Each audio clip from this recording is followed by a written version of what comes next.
কচু পাতা দিয়ে এই ভর্তাটা একবার বানিয়ে খেয়েই দেখুন, গরম ভাতের সাথে আপনার আর কিছুই লাগবে না। 2 প্লেট ভাত কিন্তু আপনি অনায়াসে কখন খেয়ে ফেলবেন আপনি বলতেও পারবেন না। এখানে আমি কিছু শুধু কচু পাতাগুলো নিয়ে নিয়েছি, কিছুটা পেঁয়াজ, রসুন আর কিছুটা কাঁচামরিচ আর সামান্য একটু পানি দিয়ে এটাকে চুলার মধ্যে একটু শুকনো শুকনো করে ভালোভাবে আমি সিদ্ধ করে দিব। পানিটা শুকিয়ে আসার পরে আমি এটাকে পাটায় ভালোভাবে বেটে নেব। যেহেতু একটু গরম, আমি গরম অবস্থায় তাড়াতাড়ি করে বাটছি আর কি। আর গরম অবস্থায় যে কোনো জিনিস বাটলে কিন্তু তাড়াতাড়ি একদম মিশ হয়ে যায়। তো আমি এটাকে বেটে নিচ্ছি।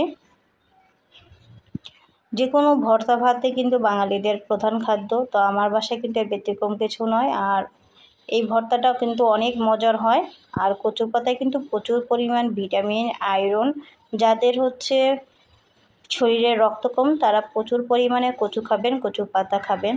তারপর যাদের প্রেশার একদম লো থাকে তাদের জন্য কচু পাতার অনেক অনেক পুষ্টিগুণে ভরা। টানা যারা কচু পাতা কচু শাক খেতে পারবে তাদের জন্য অনেক উপকারী। গর্ভাবস্থায় কচু খাওয়া অনেক উপকারী। তো এখানে এরপর আমি কিছুটা পেঁয়াজ ভেজে নিয়েছিলাম, পেঁয়াজগুলো একটু দিয়ে দিলাম, একটু সরিষার তেল আর একটু লবণ দিয়ে এখন এটাকে ভালোভাবে মিশিয়ে নিচ্ছি।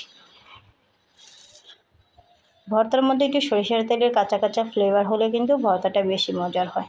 এরপর আমি এখানে সামান্য একটু শুকনো মরিচ গুঁড়ো করে নিয়েছি, সেটা অ্যাড করব। আর এখানে আমি একটুখানি লেবুর রস অ্যাড করব। লেবুর রস দিলে আর কি, যদি আপনার পাতার মধ্যে যদি একটু চুলকানির ভাব থাকে সেটাও চলে যাবে এবং এর টেস্টটা কিন্তু দ্বিগুণ হয়ে যাবে। তো এইভাবেই আমি ভর্তাটা বানিয়ে নিচ্ছি। মোটামুটি আমার ভর্তাটা বানানো হয়ে আসছে, আমি একটু ভালোভাবে মিক্স করছি আর কি। এরপর আমি কিছুটা শুকনো মরিচের গুঁড়ো অ্যাড করে দিব। শুকনো মরিচটা দিয়ে একটু হাতের সাহায্যে ভালোভাবে মিশিয়ে নিলেই হয়ে যাবে ভর্তাটা রেডি। এখন ভর্তাটা আমি একটু সার্ভ করে নিব।